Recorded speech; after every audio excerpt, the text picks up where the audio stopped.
இன்றைக்கி நம்ம பார்க்க போகிற ரெசிபி ஒரு ட்ரெடிஷ்னலான ரெசிபி. இது பதநீர் வச்சு செய்யக்கூடிய ஒரு இடிகஞ்சி. இது நிறைய பேருக்கு தெரியுமான்னு தெரியல. இதை நீங்களும் செஞ்சு பார்த்துட்டு எங்கள் ஜென்ரேஷனுக்கும் பாஸ் பண்ணுங்கள். இது ஒரு மைல்டு ஸ்வீட்டான ரெசிபி. இடிகஞ்சி பண்ணுறதுக்கு நம்ம பெரும்பயிறு ஒரு அரை கப் எடுக்க போகிறோம். இதை வேக வைக்கணும். குயிக்காக வேகிறதுக்கு நம்ம அந்த பெரும்பயிரை லைட்டாக வறுத்துக்கலாம். இந்த காராமணி கூட சொல்லுவாங்க. வறுத்துட்டு இப்படி நம்ம வேக வச்சிட்டோம்னா குயிக்காக வெந்துடும். லேசாக அப்படி மனம் கலரும் சேஞ்ச் ஆகும். கொஞ்சம் ஒரு பல்ஜான மாதிரி வரும். அப்போ நீங்கள் வறுத்த நிப்பாட்டி வேக வச்சுக்கலாம். இந்த அளவுக்கு வறுத்தா போதும். அதுக்கப்புறம் நம்ம குக்கரில் போட்டு வேக வச்சுக்கலாம். குக்கரில் 2 கப் தண்ணி விட்டுக்கலாம். இந்த பயிரை வேக வச்சுக்கலாம். பயிரை அந்த தண்ணியில் போட்டு ஒரு 5-6 விசில் நல்ல மசிய வேகணும். ஒரு 5-6 விசில் வச்சுக்கலாம். மூடி ஒரு 5-6 விசில் வச்சுக்கோங்க. பெரும்பயிறு வெந்துருச்சா பார்க்கலாம்.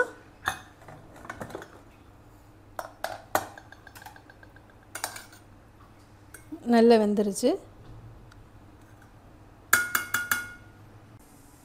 1/2 கப் கொழுக்கட்டை மாவு இல்லைன்னா அரிசி மாவு எடுத்துக்கலாம்.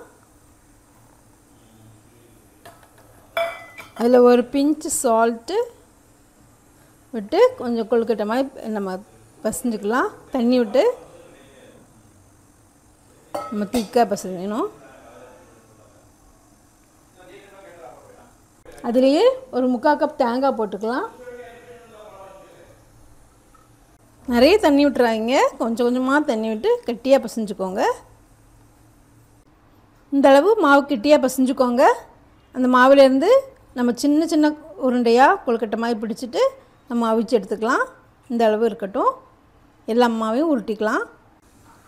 எல்லா மாவையும் இப்படி சின்ன சின்ன உருண்டையாக உருட்டி வச்சுக்கோங்க. அதே மாவில் கொஞ்சம் மட்டும் தனியாக எடுத்து வச்சுக்கோங்க. நம்ம அது கடைசி யூஸ் பண்ண போகிறோம். கொழுக்கட்டை வேக வைக்கிறதுக்கு நம்ம இந்த மண்சட்டி யூஸ் பண்ண போகிறோம். நம்ம அதில் ஒரு 3 கப் தண்ணி விட்டுருக்கலாம். கொதிக்கட்டும். தண்ணி நல்லா கொதிச்சிடுச்சு. நம்ம உருட்டி வச்சுருந்தோம்ல அந்த கொழுக்கட்டையை போட்டுடலாம்.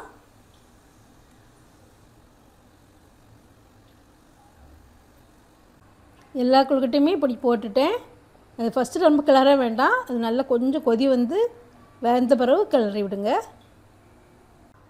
வேகிறதுக்கு ஒரு 5 to 10 மினிட்ஸ் ஆகும். இடையில கொஞ்சம் வெந்தவொடனே இப்படி லைட்டாக மிக்ஸ் பண்ணி விட்டுக்கோங்க. இது ஏதேசம் வெந்துடுச்சு. இனி கொஞ்சம் வேகணும். வெந்துருச்சு. நம்ம கொஞ்சம் எக்ஸ்ட்ரா தண்ணி எடுத்து வச்சுக்கலாம். நம்ம பதனி ஊற்ற போகிறோம். இது வேணுமா நம்ம பிறகு யூஸ் பண்ணிக்கிடலாம். நம்ம இதில் இந்த பதனியை ஊற்ற போகிறோம். பதனி ஊற்றலாம்.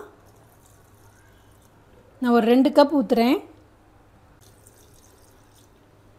இது கூடயே சேர்ந்து கொதிக்கட்டும்.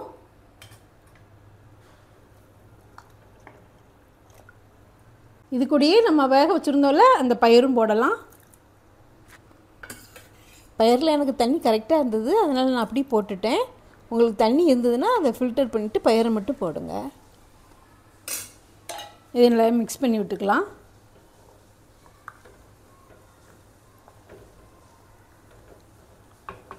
கொஞ்சம் கொதிக்கட்டும்.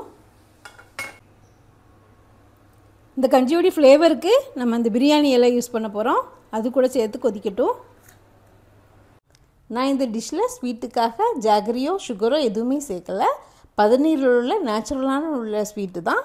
இதுதான் இந்த டிஷ்ஷோட ஸ்பெஷாலிட்டியே. எடுத்து வச்சுருந்தோம்ல அந்த மாவில் கொஞ்சம் தண்ணி விட்டு அந்த திக்னஸுக்காக வேண்டி தண்ணி விட்டு கரைச்சிட்டு அதில் விட போகிறோம். கொதிக்கும்போது நல்ல மணம் வருது. இந்த டைமில் நம்ம இந்த இதில் விட்டுடலாம். விட்டுட்டு உடனே மிக்ஸ் பண்ணி விட்டுருங்க. அப்புறம் அது கட்டியாயிரும்.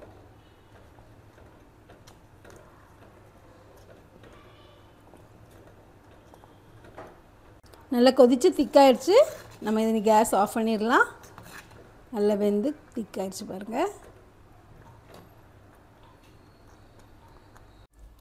பதநீர் இடிகஞ்சி ரெடி ஆயிடுச்சு. இது ரொம்ப ஹெல்த்தியான டேஸ்டியான ரெசிபி. இதை நீங்கள் கண்டிப்பாக வீட்டில் செஞ்சு பாருங்கள். இந்த டிஷ்ஷை மற்றவங்களுக்கும் ஷேர் பண்ணி விடுங்க. சேனலை சப்ஸ்கிரைப் பண்ணி சப்போர்ட் பண்ணுங்கள். ஓகே, தேங்க்யூ, பாய். நெக்ஸ்ட் வீடியோவில் வேறு ரெசிபி பார்க்கலாம். Please like, share and subscribe.